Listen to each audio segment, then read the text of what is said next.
پتنگ بازی تو ہونے جا رہی ہے اور بہت زور و شور سے ہونے جا رہی ہے. تیاریاں عروج پر پہنچ چکی ہیں اور جو مارکیٹس ہیں وہاں پر بھی پتنگوں کی فروخت کے حوالے سے بھی اقدامات شروع ہو چکے ہیں. لیکن اس حوالے سے بسنت سے متعلق لانگ ویکینڈ بھی منانے کی تجویز ہے، یعنی 3 چھٹیاں دے دی جائیں اور لوگ پھر اس بسنت کو سکون کے ساتھ اپنے گھروں میں بیٹھ کر اچھے طریقے سے منا سکے. اس پر ابھی غور ہو رہا ہے، حتمی فیصلہ نہیں ہوا.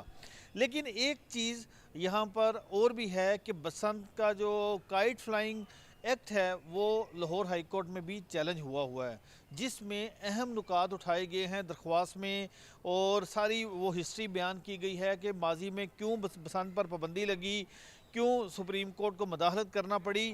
اور اس حوالے سے جوڈیشل ایکٹیویزم پینل کے وکیل اظہر صدیق صاحب ہیں، جنہوں نے یہ درخواست لاہور ہائی کورٹ میں دائر کی. پہلے انہوں نے بسنت آرڈیننس کو چیلنج کیا، لیکن آرڈیننس چونکہ آرڈیننس کی موجودگی میں پھر یہ ایکٹ بن گیا، تو وہ پھر آج وہ درخواست جو ہے وہ غیر مؤثر ہو گئی. اور بسنت کائٹ فلائنگ ایکٹ کے اوپر اب عدالت نے فری کین سے جواب طلب کیا ہے. اب یہ صرف جواب نہیں ہے، اس کے اندر اور بھی بہت ساری چیزیں ہیں جو میں آپ کو بتانے لگا ہوں. سب سے پہلے تو اس درخواست کی سماعت لاہور ہائی کورٹ کے جسٹس ملک اویس خالد صاحب کر رہے ہیں، اور جسٹس اویس خالد صاحب اس درخواست کو، اس کیس کو باریک بینی سے اس کا جائزہ لے رہے ہیں. انہوں نے دوران سماعت آج بہت ہی اہم ریمارکس دیے. انہوں نے یہ کہا کہ 25 سال بعد بسنت جیسا جو تہوار ہے یہ دوبارہ لاہور میں، پنجاب میں منایا جائے گا. اہم نقطہ جو انہوں نے اٹھایا اور جس کی طرف سب کی ہی توجہ ہے، لیکن عدالت کے کافی زیادہ کنسرن ہے اس معاملے پر، کہ محفوظ بسنت کو کس طرح سے منایا جائے گا، کس طرح سے ریگولیٹ کیا جائے گا، کس طرح سے لوگوں کی، بچوں کی، جو موٹر سائیکل سوار ہیں ان کی زندگیوں کو محفوظ بنایا جائے گا. اور جو ڈور ہے، جو آپ کو پتہ ہے نا، ماضی میں یہاں پر تو بڑی لڑائیاں ہو جاتی تھیں کہ کسی کا وہ جو پیچا لگ گیا تو پھر اس کے بعد پتنگ کٹ گئی اور پھر لڑائی شروع ہو گئی. اور تیز دھار، یعنی یہ کہہ کر آرڈر پر ڈور تیار کروائی جاتی تھی کہ ان کی جو ڈور ہو وہ تیز ہو، یعنی ان کی پتنگ ہی نہ کٹے. تو اب ایسا نہیں ہے، اب سچویشن بدل چکی ہے. بسنت کو بسنت سمجھ کر انجوائے کرنا ہے، کسی انا کی تسکین نہیں بنانی کہ اگر پتنگ کٹ گئی تو پتہ نہیں کیا ہو جائے گا. یہ چیز اب ختم ہو چکی ہے اور گورنمنٹ اس کو ختم کرنے کی بھی کوشش کر رہی ہے. کوئی شخص اپنی مرضی کی ڈور نہیں بنا سکے گا، یہ چیز تو طے ہے. اب میں عدالت کا ذکر کر رہا تھا، تو عدالت جسٹس اویس خالد صاحب نے اسی معاملے پر یہ کہا کہ بادی النظر میں تو یہ تہوار 25 سال بعد منایا جا رہا ہے، لیکن اصل معاملہ یہ ہے کہ محفوظ بسنت منانے کے لیے حکومت نے اس کو کیسے ریگولیٹ کرنا ہے، سیکیورٹی انتظامات کیا ہوں گے، لوگوں کی زندگیوں کو کیسے بچایا جا سکے گا. اس حوالے سے پنجاب حکومت، چیف سیکرٹری اور دیگر جو ادارے ہیں متعلقہ، وہ اپنی اپنی رپورٹس پیش کریں. جسٹس اویس خالد نے اس حوالے سے ایڈیشنل سیکرٹری ہوم کو بھی نوٹس جاری کیا، اور ان کے پاس جو ریکارڈ ہے انہوں نے کہا وہ آئندہ سماعت پر عدالت میں پیش کیا جائے. اور یہاں پر دوران سماعت اظہر صدیق ایڈوکیٹ نے یہ نقطہ اٹھایا کہ بسنت جب پہلے بند ہوئی تھی، پابندی لگی تھی، تو اس کی بنیادی وجہ یہی تھی کہ اس کو ریگولیٹ نہیں کیا گیا، اپنی مرضی سے لوگ ڈور تیار کرواتے تھے، اور جس کی وجہ سے قیمتی جانوں کا ضیاع ہوتا تھا. ڈور گلے پر پھرنے سے گلے کٹ جاتے تھے، انسانی جانوں کا ضیاع ہوا، بہت سارے واقعات ہوئے، پھر سپریم کورٹ کو مداخلت کرنا پڑا. تو ایسا نہ ہو کہ اگر بسنت کو ریگولیٹ نہ کیا گیا تو ایک بڑے نقصان کا خدشہ ہے. اور اسی بنیاد پر انہوں نے اس پٹیشن میں، یہ بہت اہم بات ہے، اس پٹیشن میں 2 پریئرز انہوں نے کی ہیں. ایک تو انہوں نے کہا کہ اس ایکٹ کو کالعدم قرار دیا جائے، اور دوسرا انہوں نے یہ کہا کہ جب تک یہ پٹیشن پینڈنگ ہے اس حوالے سے عدالت حکم امتناع جاری کرے.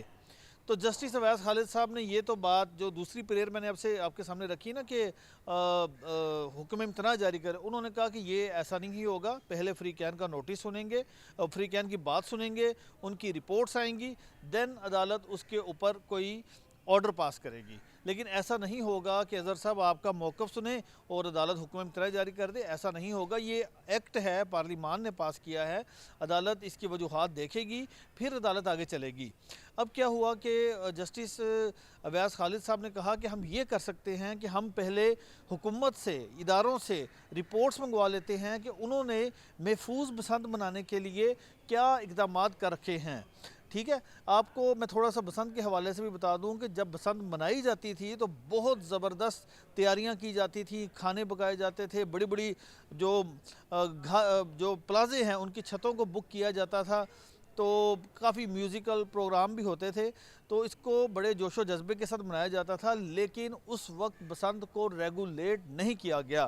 ایک بات یہاں پر وزیر اعلیٰ پنجاب مریم نواز کو کریڈٹ دینا بنتا ہے کہ انہوں نے اس بسنت جیسے تہوار کو بچانے کے لیے اس کو پراپر ریگولیٹ کیا، اس کو قانون کا حصہ بنایا، اور اب متعلقہ ذمہ دار جو ادارے ہیں ان کی ان پر ذمہ داریاں عائد کی۔ یعنی ایک ایسا تہوار جو ڈمپ ہو چکا تھا، جو زمین بوس ہو چکا تھا، حالانکہ اس تہوار سے بہت سارے لوگوں کا روزگار بھی وابستہ تھا، بہت سارے لوگوں کے جو مسائل تھے وہ حل ہوتے تھے، لیکن اب انہوں نے یہ دیکھا کہ ایک ہی وجہ ہے اس تہوار کو جو بند کیا گیا تھا، وہ یہ تھا کہ اس کو ریگولیٹ نہیں کیا گیا، اس پر کسی نے کان ہی نہیں دھرے۔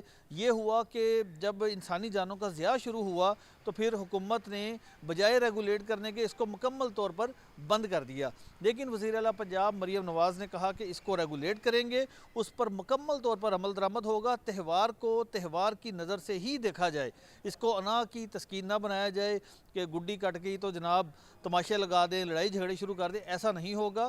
آپ اس کو انجوائے کریں، آپ پتنگ اڑائیں، ٹھیک ہے، اور ساتھ میوزک بھی سنیں، لیکن لڑائی جھگڑے نہیں ہونے چاہیے اور نہ ڈور کی وجہ سے کسی کی زندگی کا نقصان ہو۔ اب عدالت نے کیا کیا؟ عدالت نے آج اس معاملے پر طویل سماعت کی۔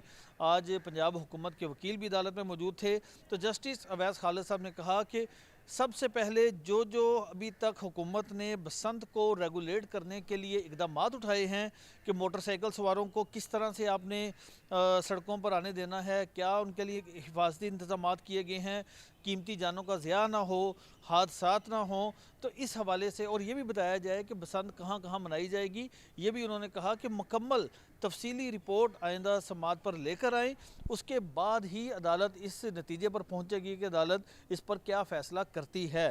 البتہ اگلی جو تاریخ ہے وہ غالباً ہے 26 جنوری ہے، اور اس حوالے سے عدالت نے یہ جو رپورٹس ہیں وہ طلب کی ہیں، اور تمام تر جو اقدامات ہیں وہ یہ کہا ہے کہ chief secretary Punjab, additional secretary home آئندہ سماعت پر تفصیلی رپورٹ جمع کروائیں۔